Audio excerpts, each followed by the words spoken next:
7h45, on prend tout de suite la direction du Forum économique de Davos. Laure Closier, on vous retrouve sur place. La France monte en puissance ce mardi. Vous êtes en compagnie de Pascal Dallos, directeur général de Dassault Systèmes. Absolument, Pascal Dallos, bonjour, merci d'être avec nous depuis Davos. La journée commence très fort ce matin. On a Donald Trump qui publie ce texto d'Emmanuel Macron, cette menace sur le champagne. Comment on navigue quand on est un éditeur de logiciels, mais vous êtes bien plus que ça, comme vous, français, avec le tampon français, comment on navigue au milieu de cette géopolitique ? Bonjour Laure, effectivement cette édition Davos 2026, elle démarre fort, avec cette redéfinition du monde en profondeur. Mais au fond, c'était déjà en œuvre. Fragmentation de l'économie, retour des grands rapports de force, la fin de la mondialisation telle qu'on l'a connue. Et au fond, c'est là où on est pertinent, Dassault Systèmes, parce que pour naviguer cette incertitude et cette complexité, on a besoin d'un jumeau numérique, d'un jumeau virtuel. On ne peut plus faire une stratégie basée sur un seul scénario, il faut être capable d'envisager tous les scénarios et c'est ce que permet de faire la technologie avec la modélisation, la simulation et l'intelligence artificielle. Mais à quel point aujourd'hui cette menace permanente des droits de douane, on le voit ce matin avec le champagne, ça vous gêne dans votre stratégie? Comment vous l'intégrez? Encore une fois, les services numériques ne font pas partie des droits de douane. Pour une raison évidente, c'est que la balance elle est en faveur des États-Unis. Maintenant, encore une fois, c'est une façon pour nous de réifier une partie de la technologie et du sens de la technologie que l'on a. Quand vous êtes un industriel et que vous devez en permanence refonder vos stratégies d'approvisionnement, vos stratégies de localisation de production, votre dépendance technologique, vous avez besoin d'avoir à un moment donné des outillages qui vous permettent d'imaginer tous ces scénarios et de trouver les optimums. J'ai envie de dire, au fond, ça nous aide dans un certain nombre de secteurs en grande difficulté aujourd'hui. Vous dites que les services numériques ne font pas partie des droits de douane. Évidemment, on le sait à quel point les GAFA sont importants, nous, pour notre fonctionnement en Europe. Est-ce que ça pourrait devenir une variable d'ajustement? Ici, quand on parle aux acteurs de Davos, on dit le seuil moins de pression, c'est ça, c'est le financier et les GAFA. Si on commence à discuter là-dessus, qu'est-ce que ça a comme impact sur vous?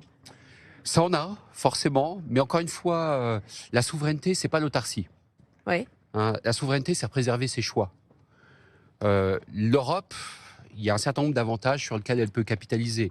On ne peut pas capitaliser sur les volumes et sur la vitesse, mais en revanche, on peut capitaliser sur la confiance, la qualité et la maîtrise des technologies critiques. Et il y a des acteurs aujourd'hui, dont on fait partie, qui maîtrisent un certain nombre de technologies critiques.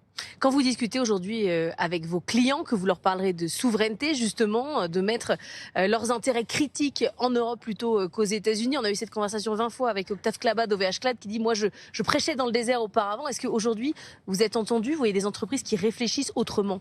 Oui, ça a bougé. Et j'ai envie de dire, on a la même expérience. On a lancé les clouds souverains il y a maintenant plus de 15 ans. Ouais. Avec ce concept, on a essayé plusieurs fois de le faire avec des groupements. On a fini par le faire nous-mêmes, Dassault Systèmes. On a une filiale qui s'appelle 3DS Outscale. Mais il y a une prise de conscience. Il y a une prise de conscience qui est augmentée et qui est amplifiée par la géopolitique sur des sujets particuliers. Maintenant, la souveraineté, c'est pas où, c'est est. On a besoin, encore une fois, j'insiste, c'est pas l'autarcie. On peut pas vivre complètement refermé.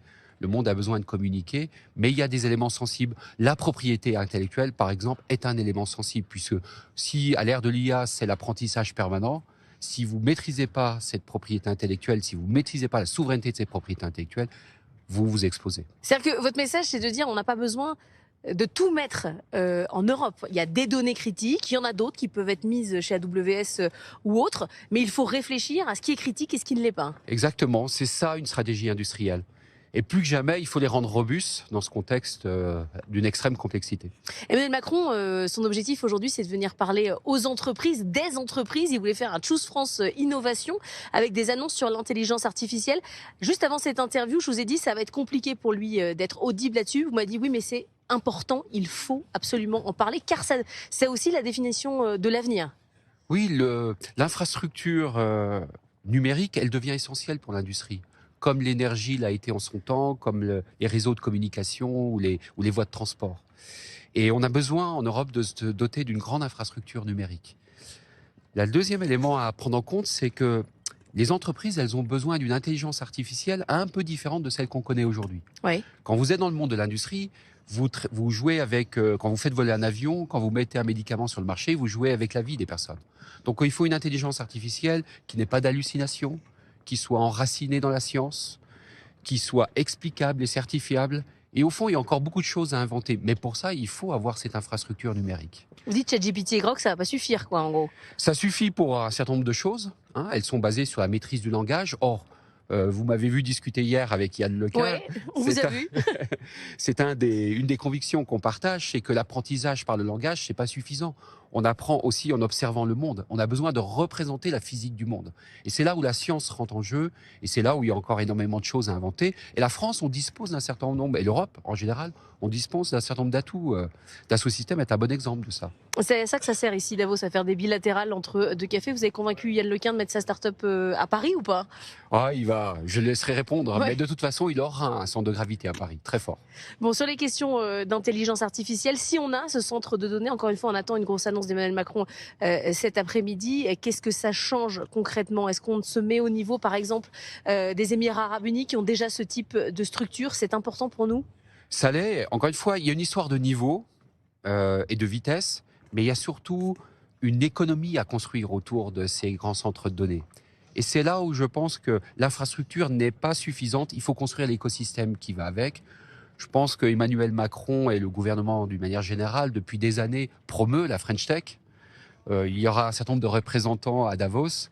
Et on appelle de nos voeux à ce que cet écosystème développe les usages à valeur ajoutée au-dessus de ces grandes infrastructures. Une vingtaine d'entreprises qui accompagnent le chef de l'État aujourd'hui. On a eu beaucoup aussi déjà depuis hier, on sera avec Inclusive Brain, ça sera tout à l'heure à 8h35, des critiques sur la réglementation européenne en disant on ne peut plus, à l'ère de Donald Trump, s'empêcher d'avoir certaines technologies, de se développer, d'avoir peur avant d'agir. Des critiques assez fortes même vis-à-vis de Thierry Breton. Comment vous regardez aujourd'hui la régulation européenne ? La réglementation, elle est pas facile parce que en même temps, un des enjeux, c'est la confiance dans la technologie et l'intelligence artificielle fait peur d'une certaine manière. Donc, il faut rétablir cette confiance et en même temps, légiférer trop tôt avant que l'innovation ait lieu, c'est au fond la stériliser. Donc, il y a probablement des chemins qui permettent de définir des cadres de confiance tout en laissant un degré de liberté pour que l'innovation émerge et à faire une réglementation a posteriori. Je dirais, de ce point de vue-là, la Chine est en avance. Ouais. La Chine, elle a des provinces dans lesquelles elle favorise l'innovation et après, elle fait une réglementation nationale. Il nous reste 1 minute 30. Un mot sur le budget. Hier, on a eu vote du 49.3. Enfin, pas vote d'ailleurs, 49.3 tout court. Avec cette annonce de surtaxe à nouveau sur les entreprises. Il n'y aura pas la baisse de la CVE. Comment vous regardez le budget? Pas du tout. Vous dites finalement c'est le prix à payer. Quelle émotion ça vous fait? Non, on le regarde de très près parce que c'est la compétitivité des entreprises qui est en jeu. Il faut se dire qu'aujourd'hui, si vous regardez les rentabilités des entreprises, il y a une nette différence entre les entreprises européennes et les entreprises américaines. Entre autres, pas uniquement de l'effet dollar, mais également du poids de la fiscalité. Donc cette compétitivité, elle est nécessaire pour favoriser le réinvestissement. On est dans je l'ai dit, l'Europe, elle doit maîtriser ces technologies critiques. Pour ça, il faut qu'elle investisse. Et pour ça, il faut qu'elle ait les moyens d'investir.